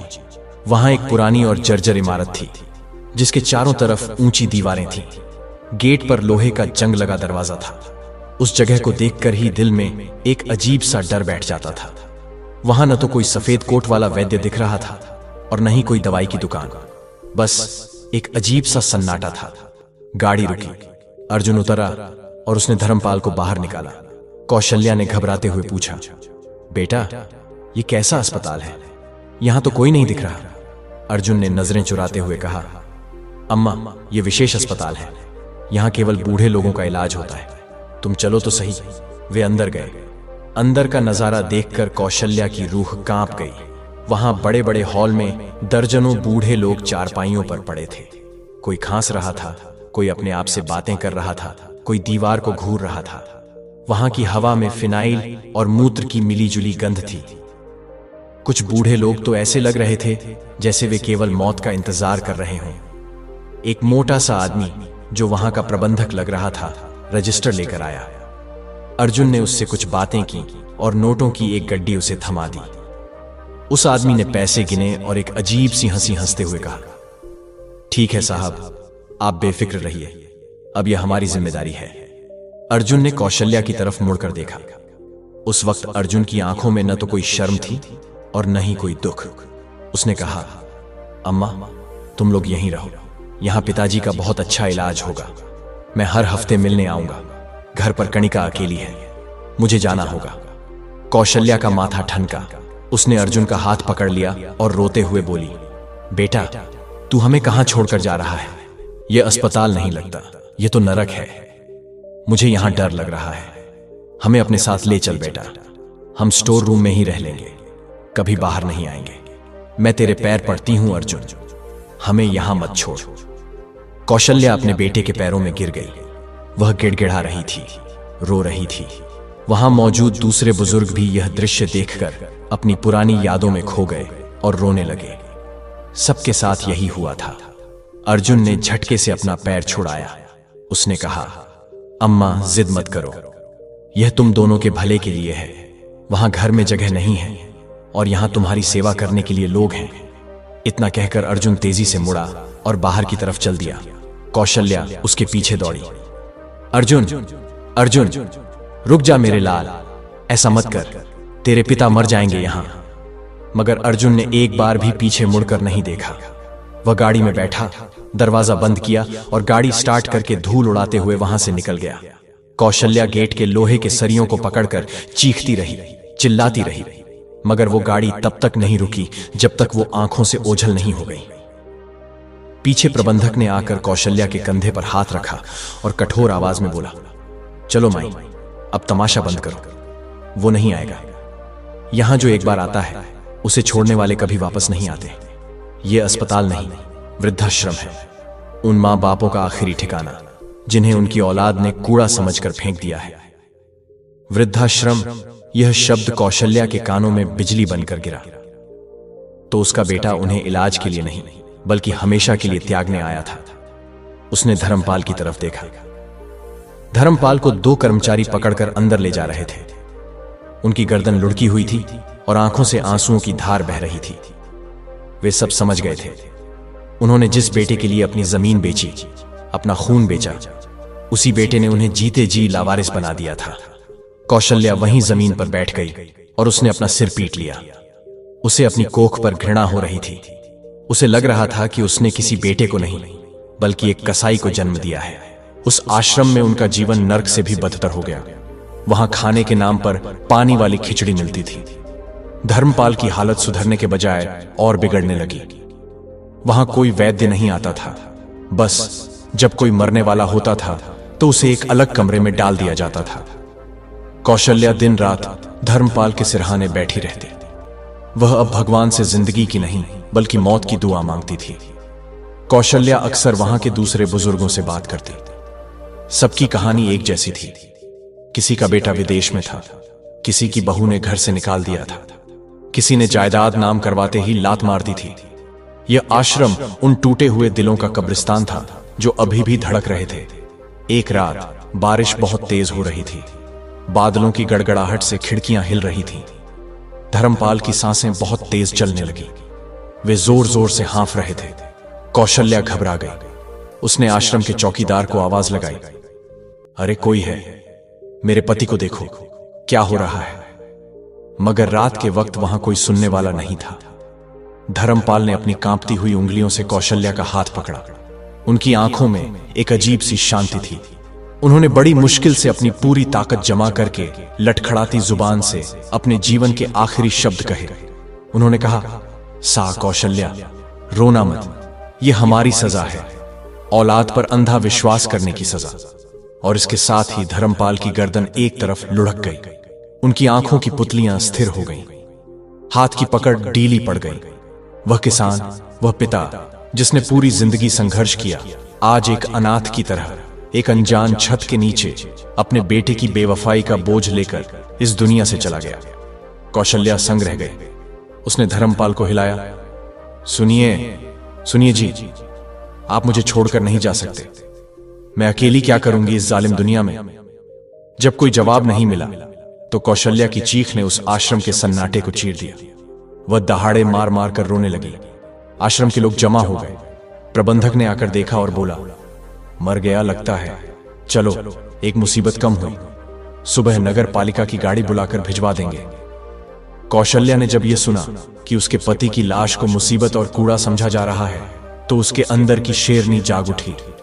उसने प्रबंधक का गिरेबान पकड़ लिया और चिल्लाई, खबरदार, जो मेरे पति को हाथ लगाया ये कोई लावारिस नहीं है, इनका बेटा है, बड़ा अफसर है, वह आएगा और अपने पिता को मुखाग्नि देगा, मेरा अर्जुन आएगा। कौशल्या का यह भ्रम, या यूं कहें कि उसकी ममता की आखिरी उम्मीद अभी भी बाकी थी। उसने प्रबंधक से मिन्नतें की कि अर्जुन को खबर कर दी जाए।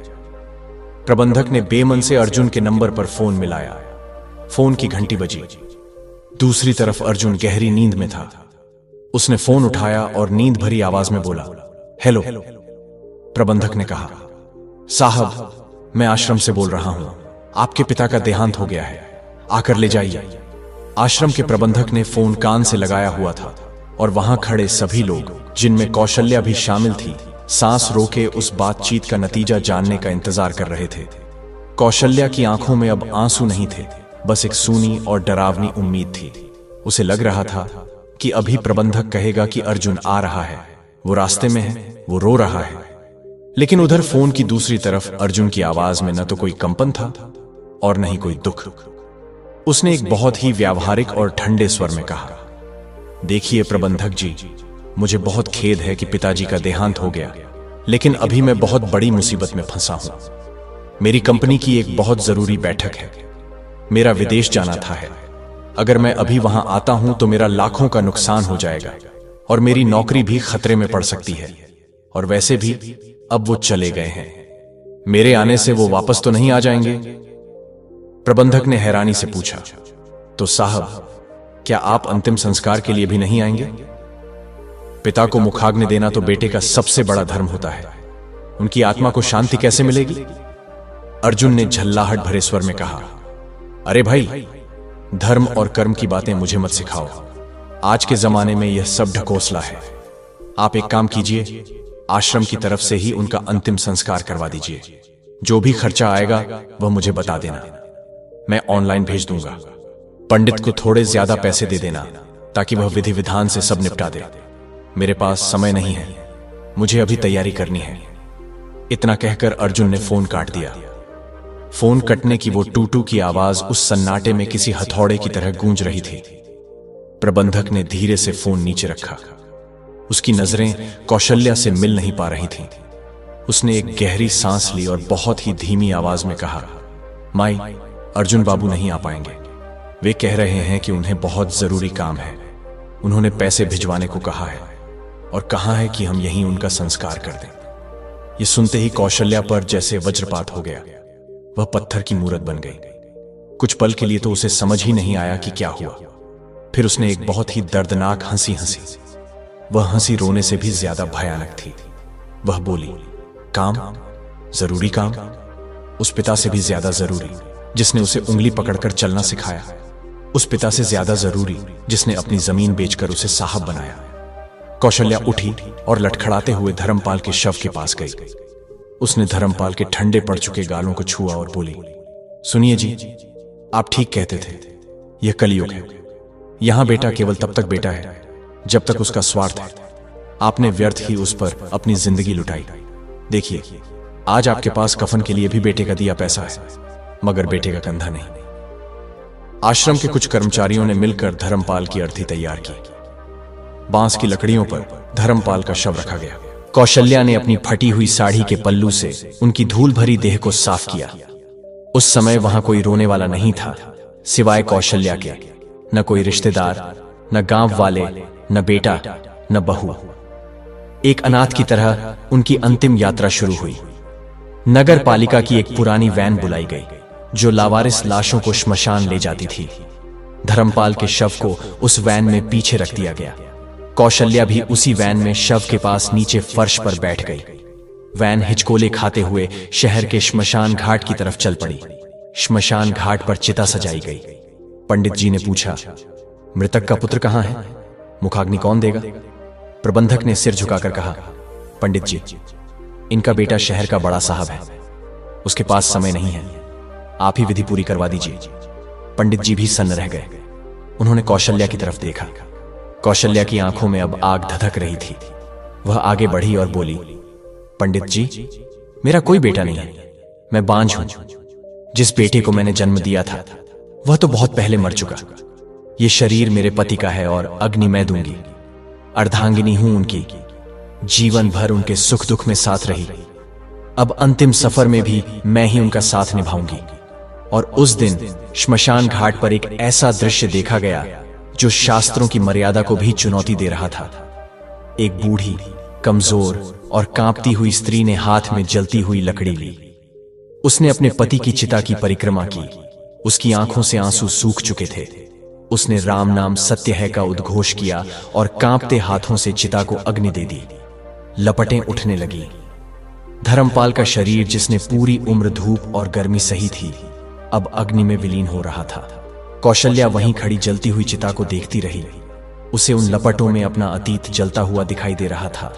वह खेत, वह झोपड़ी, वह अर्जुन का बचपन, वह स्कूल का बस्ता, वह कंगन, वह जमीन के कागज, सब कुछ उस आग में स्वाहा हो रहा था। जब सब कुछ राख हो गया तो कौशल्या ने उस राख को अपनी माथे पर लगाया। उसने कसम खाई कि आज के बाद वह कभी अर्जुन का मुंह नहीं देखेगी। उसने उसी वक्त निर्णय लिया कि वह इस नरक जैसे शहर में एक पल भी नहीं रहेगी। कौशल्या वापस आश्रम नहीं गई, वह सीधे बस अड्डे गई। उसके पास पल्लू की गांठ में बंधे कुछ चिल्लर थे जो शायद किसी ने दया करके दिए थे। वह किसी तरह भीख मांगकर और धक्के खाकर अपने गांव अमरपुर वापस पहुंची। गांव पहुंचकर उसने देखा कि उनकी पुरानी झोपड़ी अब खंडहर बन चुकी थी। छत गिर चुकी थी और दीवारों पर जंगली बेलें उगाई थी। जिस खेत को धर्मपाल ने खून पसीने से सींचा था, वहां अब लाला धनीराम ने गोदाम बनवा लिया था। कौशल्या के पास अब कुछ नहीं था। वह गांव के मंदिर के बाहर रहने लगी। वह दिन भर मंदिर की सीढ़ियां धोती, वहां आने वाले भक्तों के जूते चप्पल सही करती और बदले में पुजारी उसे 2 भक्त का प्रसाद दे देते। गांव के लोग उसे पागल बुढ़िया कहते थे। वह अक्सर अकेले में बड़बड़ाती रहती थी, बच के रहना, औलाद धोखा देती है, 3 अवस्थाओं में धोखा देती है। लोग उसकी बातों पर हंसते थे, मगर किसी को उसके दिल का दर्द नहीं पता था। कौशल्या अब केवल मृत्यु का इंतजार कर रही थी ताकि वह धर्मपाल के पास जा सके। उधर शहर में अर्जुन को जब पता चला कि सब कुछ निपट गया है तो उसने राहत की सांस ली। उसने सोचा, चलो एक बड़ी मुसीबत टली, अब कोई रोक टोक करने वाला नहीं है, अब हम अपनी जिंदगी आजादी से जी सकते हैं। उसने अपनी पत्नी कणिका के साथ मिलकर एक छोटी सी पार्टी भी की और दोस्तों को बताया कि पिताजी लंबी बीमारी के बाद शांत हो गए। लोगों ने झूठी सहानुभूति दिखाई और बात खत्म हो गई। दोस्तों, अर्जुन को लगा कि कहानी यहीं खत्म हो गई। उसे लगा कि उसने अपने अतीत को दफना दिया है, मगर वो भूल गया था कि कर्म कभी किसी का पीछा नहीं छोड़ते। कर्म वो बीज है जो अगर बबूल का बोया है तो उस पर कांटे ही उगेंगे, आम नहीं। समय का पहिया बहुत तेजी से घूमा। देखते ही देखते 25 साल बीत गए। अर्जुन अब बूढ़ा हो चुका था। वाद्य, सस्पेंस, संगीत, वह बड़ा सरकारी अफसर था, वहां से रिटायर हो गया था। उसके बालों में सफेदी आ गई थी और शरीर ढीला पड़ गया था। कणिका भी अब बूढ़ी और बीमार रहने लगी थी।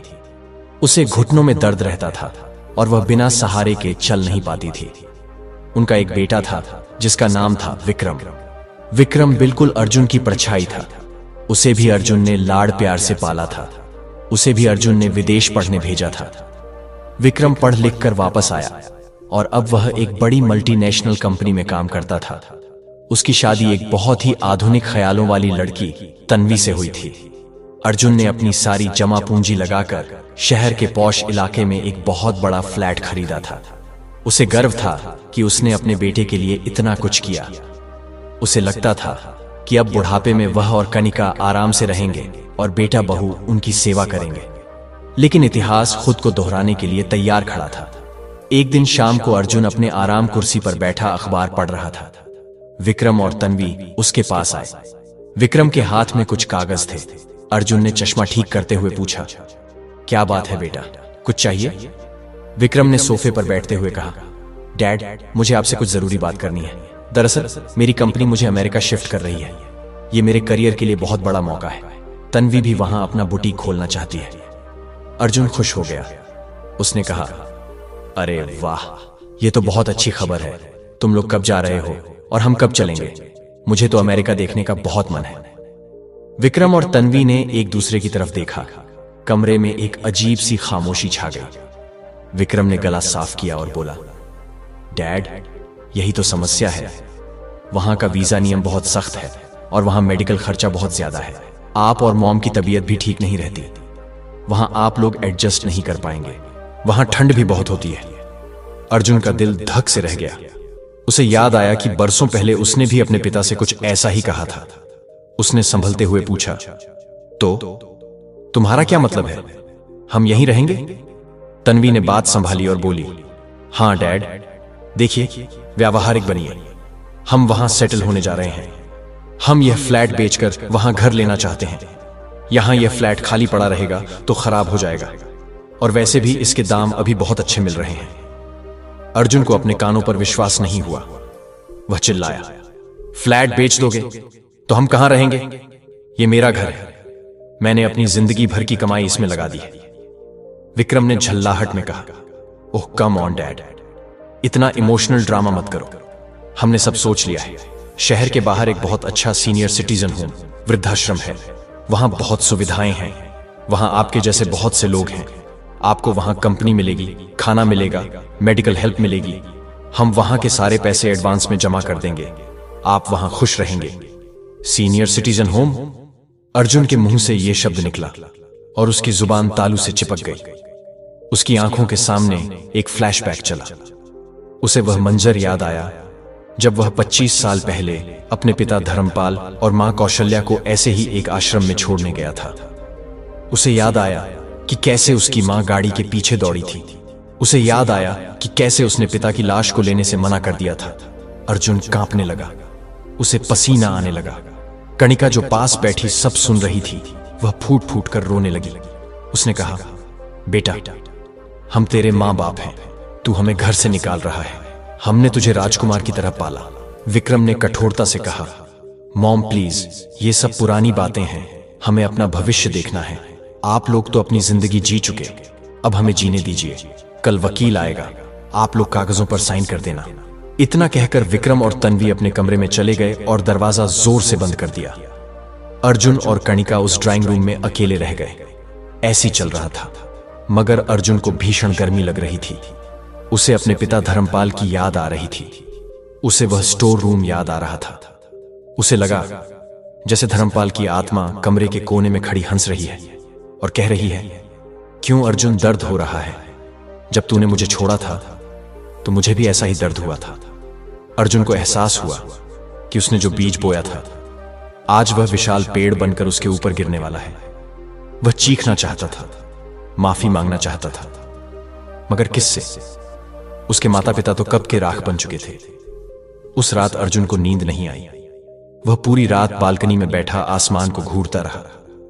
उसे कौशल्या के वो शब्द याद आ रहे थे जो उसने बचपन में कभी कहे थे, बेटा, भगवान के घर देर है, अंधेर नहीं।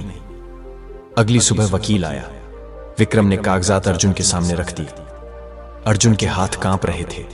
ये वही हाथ थे जिन्होंने कभी धर्मपाल का अंगूठा लगवाकर उनकी जमीन हड़पी थी। आज वही हाथ अपनी ही संपत्ति अपने बेटे के नाम करने जा रहे थे। अपनी मर्जी से नहीं, बल्कि मजबूरी से। अर्जुन ने साइन किए। उसका सब कुछ लुट गया। कुछ ही दिनों में विक्रम ने उन्हें उसी वृद्धाश्रम में भर्ती करवा दिया।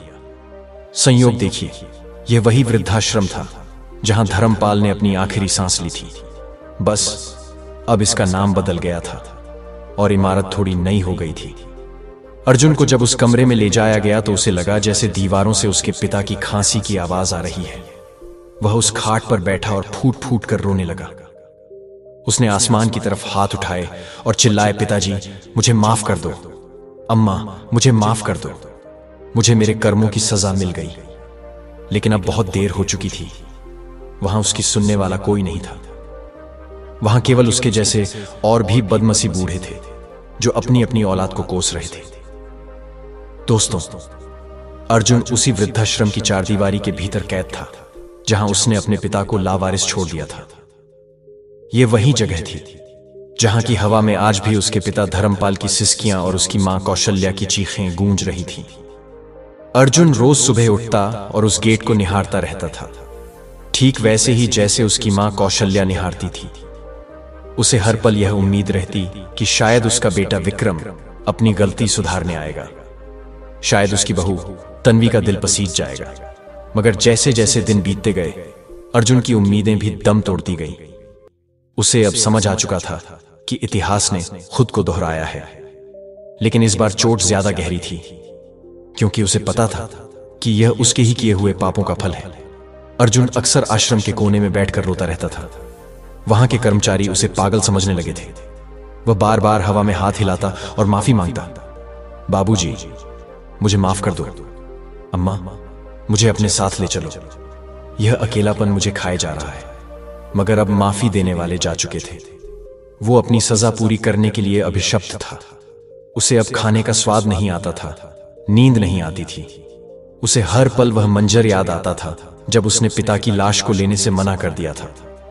अब उसे डर लगता था कि जब वह मरेगा तो क्या उसका बेटा विक्रम उसे मुखाग्नि देने आएगा या उसकी लाश भी लावारिस ही जलाई जाएगी। यह डर उसे जीते जी मार रहा था। दोस्तों, अर्जुन की कहानी यहीं खत्म नहीं होती, बल्कि यह तो हर उस घर की कहानी बन चुकी है जहां संस्कारों से ज्यादा संपत्ति को महत्व दिया जाता है। इस कहानी के माध्यम से मैंने आपको जिस सत्य से अवगत कराने का वादा किया था, अब समय आ गया है कि हम उस गहरे ज्ञान को समझें। जैसा कि मैंने वीडियो की शुरुआत में कहा था, 3 ऐसी अवस्थाएं होती है जब औलाद अपने माता पिता को धोखा जरूर देती है। आइए अर्जुन के जीवन से उन तीनों अवस्थाओं को विस्तार से समझते हैं, ताकि आप और हम इस पाप से बच सकें। पहली अवस्था किशोरावस्था और जवानी का अहंकार। यह वह समय होता है जब बच्चा बाहरी दुनिया के संपर्क में आता है। जैसे अर्जुन शहर गया और वहां की चमक दमक देखकर अपनी जड़ों से नफरत करने लगा। इस अवस्था में संतान को लगता है कि उसके माता पिता पुराने विचारों के हैं, वे अनपढ़ हैं, उन्हें दुनियादारी की समझ नहीं है। बच्चा अपने दोस्तों और समाज के सामने अपने माता पिता का परिचय कराने में शर्म महसूस करता है। उसे लगता है कि उसके माता पिता उसकी प्रगति में बाधा है या उसकी प्रतिष्ठा कम कर रहे हैं। अर्जुन ने जब कॉलेज में अपने पिता को नौकर बताया था, वह इसी अवस्था का सबसे भयानक उदाहरण था। यह धोखा सबसे पहले मानसिक रूप से शुरू होता है। बच्चा माता पिता का सम्मान करना बंद कर देता है और उन्हें केवल एक साधन समझने लगता है। दूसरी अवस्था विवाह और गृहस्थी का मोह। यह जीवन का वह मोड़ है जहां सबसे ज्यादा माता पिता ठगा हुआ महसूस करते हैं। शादी के बाद इंसान की प्राथमिकताएं बदल जाती हैं। अर्जुन ने जब कणिका से शादी की तो वह पूरी तरह से बदल गया। इस अवस्था में इंसान अपनी पत्नी या पति और अपने बच्चों के भविष्य के लिए अपने माता पिता के वर्तमान की बलि चढ़ा देता है। उसे लगता है कि उसका अपना परिवार, बीवी और बच्चे ही सब कुछ है और बूढ़े माँ बाप अब एक बोझ है। वह व्यावहारिक और प्रैक्टिकल होने के नाम पर निर्मम हो जाता है। जमीन जायदाद हड़पना, घर से अलग करना या घर के किसी कोने में पड़ा रहने देना, यह सब इसी अवस्था में होता है। अर्जुन ने धर्मपाल से जमीन के कागज पर अंगूठा लगवाकर उन्हें घर के स्टोर रूम में डाल दिया था। यह वही धोखा है जो आज लाखों घरों में दिया जा रहा है। तीसरी अवस्था माता पिता की बीमारी और मृत्यु। यह सबसे क्रूर और अंतिम अवस्था है। जब माता पिता बिस्तर पकड़ लेते हैं, जब उन्हें सहारे की सबसे ज्यादा जरूरत होती है, तब औलाद अपना असली रंग दिखाती है। अर्जुन ने अपने बीमार पिता को अस्पताल के बहाने वृद्धाश्रम में छोड़ दिया था, क्योंकि वह उनकी सेवा नहीं करना चाहता था। और हद तो तब हो गई जब उसने पिता के अंतिम संस्कार में आने से भी मना कर दिया। इस अवस्था में संतान इतनी पत्थरदिल हो जाती है कि उसे माता पिता की मृत्यु में भी केवल छुटकारा दिखाई देता है। वे जीते जी तो सेवा नहीं करते और मरने के बाद श्राद्ध और तर्पण का ढोंग करते हैं।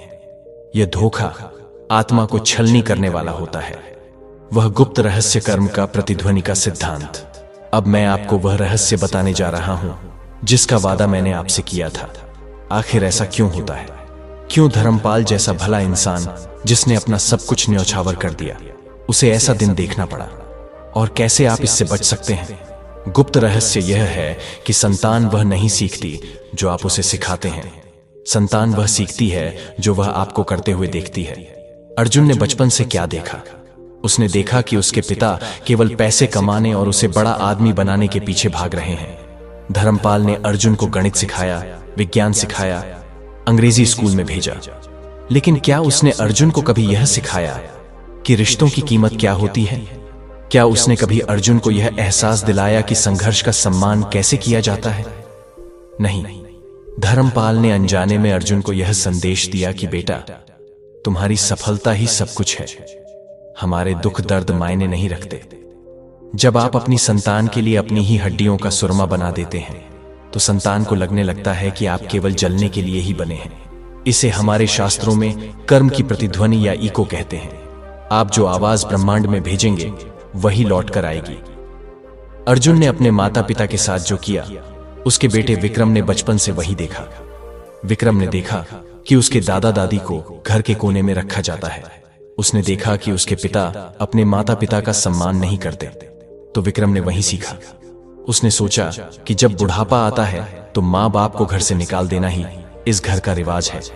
इसीलिए जब अर्जुन बूढ़ा हुआ तो विक्रम ने बिना किसी हिचकिचाहट के उसे उसी रास्ते पर भेज दिया। निष्कर्ष और समाधान इस चक्रव्यूह को कैसे तोड़ें? मेरे प्यारे दोस्तों, अगर आप चाहते हैं कि आपका बुढ़ापा अर्जुन जैसा ना हो, तो आज ही संभल जाए। केवल बैंक बैलेंस और प्रॉपर्टी जमा करने से आपका बुढ़ापा सुरक्षित नहीं होगा। अगर आप अपनी संतान को डॉक्टर, इंजीनियर या कलेक्टर बना भी दें, लेकिन अगर उसे इंसान नहीं बनाया तो वह डिग्री कल आपके खिलाफ ही इस्तेमाल होगी। एक, संस्कारों का बीज बोए। अपने बच्चों को केवल महंगी शिक्षा ही नहीं बल्कि मूल्यवान संस्कार दें। उन्हें बताएं कि हम आज जिस छत के नीचे हैं वह बुजुर्गों के आशीर्वाद से है। उन्हें अपने दादा दादी की सेवा करना सिखाएं। 2, समय दें, सुविधाएं नहीं। बच्चों को हर चीज थाली में परोसकर मत दीजिए, उन्हें संघर्ष का महत्व समझने दीजिए। जब वे मेहनत की कमाई का मूल्य समझेंगे तभी वे आपकी मेहनत की कद्र करेंगे। 3, अपना सम्मान खुद करें। धर्मपाल की तरह खुद को इतना मत मिटा दीजिए कि बच्चे आपको पैरदान समझने लगे। अपनी गरिमा बनाए रखें। बच्चों के सामने लाचार मत बनिए बल्कि एक मार्गदर्शक बनिए। 4, कर्मों का भय रखें। याद रखें, ऊपर वाला सब देख रहा है। आज आप अपने माता पिता के साथ जैसा व्यवहार कर रहे हैं कल आपकी डायरी में वही तारीख लिखी जाएगी। यह प्रकृति का नियम है, इसमें कोई रियायत नहीं मिलती। दर्शक बंधुओं, यह कहानी सिर्फ अमरपुर के धर्मपाल और अर्जुन की नहीं है, यह आज के समाज का दर्पण है। उस आईने में अपनी सूरत देखिए। कहीं आप भी तो एक अर्जुन नहीं बन रहे? कहीं आप भी अपने माता पिता के फोन को नजरअंदाज तो नहीं कर रहे? कहीं आप भी अपनी पत्नी या पति के कहने पर अपने बूढ़े माँ बाप को बोझ तो नहीं मान रहे? अगर आपके माता पिता अभी जीवित हैं तो आप दुनिया के सबसे भाग्यशाली इंसान हैं। जाइए अभी इसी वक्त और उनके चरणों में गिरकर माफी मांगिए। उन्हें गले लगाइए, उनकी झुर्रियों वाले गालों को चूमिए, उन कांपते हाथों को अपने हाथों में थामिए। विश्वास मानिए, उनके आशीर्वाद में वह ताकत है जो आपको जीवन के हर संकट से बचा लेगी। और अगर वे अब इस दुनिया में नहीं हैं तो उनकी तस्वीर के सामने दीपक जलाकर प्रायश्चित कीजिए। शायद उनकी आत्मा आपको माफ कर दे। जीवन बहुत छोटा है दोस्तों, ये दौलत, ये शोहरत, ये मकान, सब यही रह जाएगा। अंत समय में अगर कुछ साथ जाएगा तो वह है आपके कर्म और अपनों का प्यार। एक दिन हम सबको उस जगह जाना है जहां आज अर्जुन बैठा रो रहा है। चुनाव आपका है कि आप वहां सम्मान के साथ जाना चाहते हैं या अपमान के साथ। मैं उम्मीद करता हूं कि इस कहानी ने आपकी आत्मा को झकझोरा होगा। मैंने एक छोटी सी कोशिश की है आपको उस अंधेरे से बचाने की। यह मेरे दिल से निकली आवाज थी जो आप तक पहुंची है। दोस्तों, यह कहानी लिखते वक्त मेरी आंखों में भी कई बार आंसू आए। मुझे उम्मीद है कि इसने आपके दिल के किसी कोने को जरूर छुआ होगा। अगर आपको लगता है कि यह कहानी किसी की जिंदगी बदल सकती है, किसी भटकते हुए बेटे या बेटी को सही राह दिखा सकती है, तो मेरा आपसे हाथ जोड़कर निवेदन है कि इस वीडियो को लाइक जरूर करें। आपका एक लाइक इस वीडियो को उन लोगों तक पहुंचा सकता है जिन्हें इसकी सबसे ज्यादा जरूरत है। नीचे कमेंट करके मुझे जरूर बताएं कि इस कहानी के किस हिस्से ने आपको सबसे ज्यादा रुलाया। और सबसे जरूरी बात, ऐसे ही ज्ञानवर्धक, दिल को छू लेने वाले और जीवन की सच्चाई दिखाने वाले वीडियो देखने के लिए मेरे चैनल अभी सब्सक्राइब कर लें और घंटी वाला बटन जरूर दबाएं। यह केवल एक चैनल नहीं है, ये एक परिवार है जो सत्य और धर्म के रास्ते पर चलता है। हमारे इस परिवार का हिस्सा बने।